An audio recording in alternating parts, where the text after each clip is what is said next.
ಗೆದ್ರೆ ಮಾತ್ರ ನನಗೆ ಹೌದು, ಸೋತ್ರೆ ನನಗೆ ಸೋತ್ರೆ ನೀನು ಹಾಳಾಗ್ಬೇಕು. ಏನು ಮಾಡು? ನನ್ನ ಮನೆಯಲ್ಲಿ ಕೆಲಸ ಮಾಡ್ಬೇಕು. ನಿನ್ನ ಮನೆ ಒಳಗೆ ಬರ್ಲಿಕ್ಕೆ ಬಿಟ್ಟಿಯಲ್ಲ, ಬಿಟ್ರೆ ಮತ್ತೆ ನಾನು ನೋಡಿಕೊಂಡು ಯಾವ್ದು ಕೆಲಸ ಚೆನ್ನಾಗಿ ಸೇವೆ ಮಾಡ್ತೇನೆ. ನಿನ್ನನ್ನು ಗೆಲ್ಲುವುದಕ್ಕೆ ನಾನು ಸಿದ್ಧನಿದ್ದೇನೆ. ಯಾಕೆ? ಪರಮೇಶ್ವರನಿಗೆ ಇನ್ನೊಂದು ಹೆಸರಿದೆ, ಏನು? ನಟರಾಜ. ನಟರಾಜನ ಪ್ರೀತಿಯ ಸುಕುಮಾರ. ನಾಟ್ಯದಲ್ಲಿ ನಿನ್ನನ್ನು ಗೆಲ್ತೇನೆ. ಹೌದಾ? ಆಯ್ತು, ಹಾಗಾದ್ರೆ ಇಲ್ಲಿ ಬೇಡ. ಯಾಕೆ? ಇಲ್ಲಿ ಸ್ವಲ್ಪ ಬಿಸಿಲು ಜಾಸ್ತಿ ಉಂಟು. ಮತ್ತೆ ತಂಪು ಸಿಗಬೇಕಾದ್ರೆ ಸಂಪಿಗೆ ಮರ ಕಾಡ್ತಾ ಉಂಟು. ಅದು ಮಾವಿನ ಮರ ಅಲ್ವಾ? ನಿನಗೆ ಮಾವಿನ ಮರ ಕಾಡು. ಉತ್ತದ ಎಲೆ? ಇಲ್ಲ ಇಲ್ಲ ಇಲ್ಲ, ಸಂಪಿಗೆ ಮರ.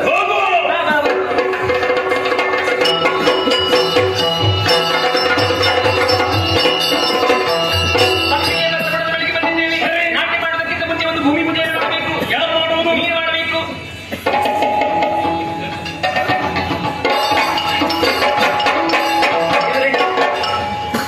ನಿನಗೆ ಭೂಮಿ ಪೂಜೆ ಮಾಡ್ಲಿಕ್ಕೆ ಹೇಳಿದ್ದು ನಾನು, ಮಣ್ಣು ಮುಖಿ ಕೇಳಿದ್ದಲ್ಲ. ನಾವು ಭೂಮಿ ಪೂಜೆ ಮಾಡಿದ್ದೀವಿ. ಅದಕ್ಕೊಂದು ಕ್ರಮ ಅಂತ ಇಲ್ವಾ? ಹೇಗೆ ಮಾಡಿದ್ದೇವೆ ಎನ್ನುವುದು ಮುಖ್ಯವಲ್ಲ, ಮತ್ತೆ ಭಾವ ಮುಖ್ಯ. ಭಾವ ಮುಖ್ಯ. ಹೌದಲ್ಲ? ಆಯ್ತು, ಹಾಗಾಗಿ ಹೀಗೆ ಅರಮಂಡಿಯನ್ನು ಸರಿಯಾಗಿ ಆ ಕ್ರಮದಲ್ಲಿ ಇರ್ಬೇಕು. ಮತ್ತೆ ಅವರ ಮಗ, ಇವರ ಮಗ, ಈಶ್ವರನ ಮಗ, ನಟರಾಜನ ಮಗ ಅಂತ ಹೇಳ್ತೀನಿ ನೀನು.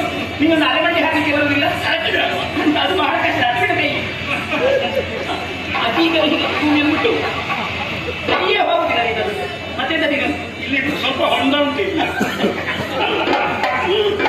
ಆಯ್ತು, ನಮಸ್ಕಾರ ಮಾಡು.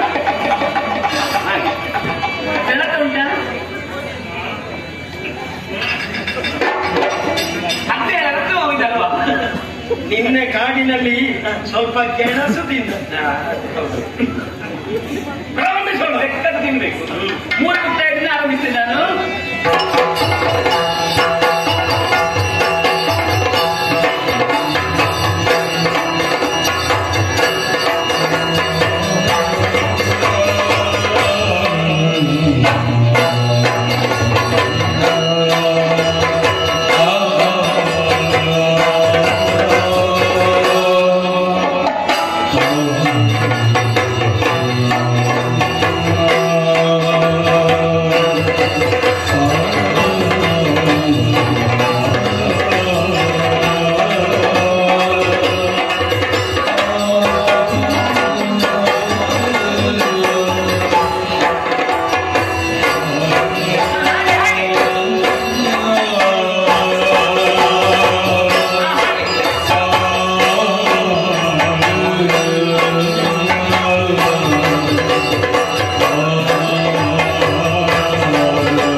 ತಾಳ ಬಿಡ್ಲಿಲ್ಲ, ಲಯ ಸರಿ ಇರಲಿಲ್ಲ, ಲಯ ಗಟ್ಟಿ ಉಂಟು. ಮತ್ತೆ ಇನ್ನು ಲಯ ಮಾಡೋದಕ್ಕೆ ಮಾತ್ರ ಬಾಕಿ ಇರುದು. ಹಾಗೆ ಅದಕ್ಕೆಲ್ಲ ಸರಿ, 2ನೇ ಹಂತಕ್ಕೆ ಹೋಗುವ.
ಆಯ್ತಲ್ಲ, ನನ್ನ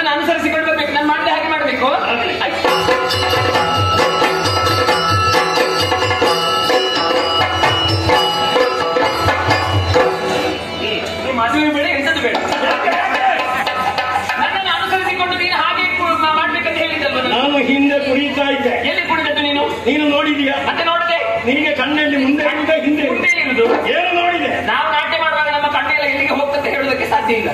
ಹಾಗೆ ನಾನು ಕುಣಿಲಿಲ್ಲ. ಕುಣಿದ್ರೆ ಮಾತ್ರ ಹೋಗಿ, ಇಲ್ಲದಿದ್ರೆ ಸಿಗುದಿಲ್ಲ ನಿಮಗೆ. ಆಯ್ತಲ್ಲ?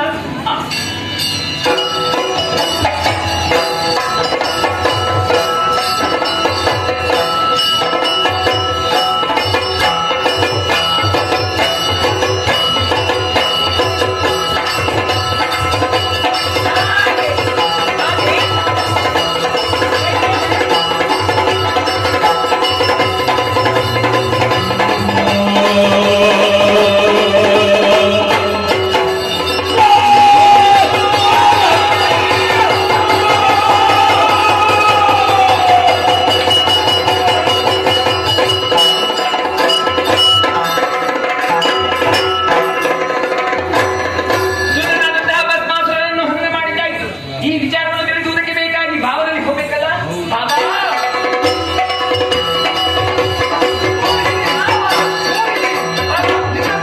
ಭಸ್ಮಾಸುರನ್ನು ಕೊಂದಾಯಿ ಹೋಗ್ಲಿ, ಭಸ್ಮಾಸುರ ಸತ್ತಲ್ಲಿ ಸತ್ತು ಹೋಗ್ಲಿ. ಅಯ್ಯೋ ನಿನ್ನನ್ನು ಕಂಡಾಗ ಮೋಹ ಹುಟ್ಟುತ್ತಾ ಇದೆ.